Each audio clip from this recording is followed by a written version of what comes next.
நீ படித்த பொண்ணு வசதியாக வாழ்ந்துட்டு பேசுகிற. நாங்கள் அப்படி இல்லை. சோத்துக்கு திண்டாடணும், 4 காசு சம்பாதிக்கணும்னா சாவணும். சம்பாரிச்ச காசை வீட்டுக்கு கொண்டாடுறதுக்குள்ள ரத்த அடிப்படணும்.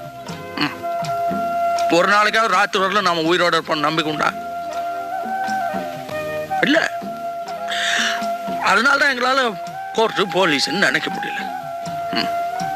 திருப்பி அடிச்சாதான் அடியிலிருந்து தப்பிக்க முடியும், கட்டி அடிச்சாதான் உயிரோட இருக்க முடியும்.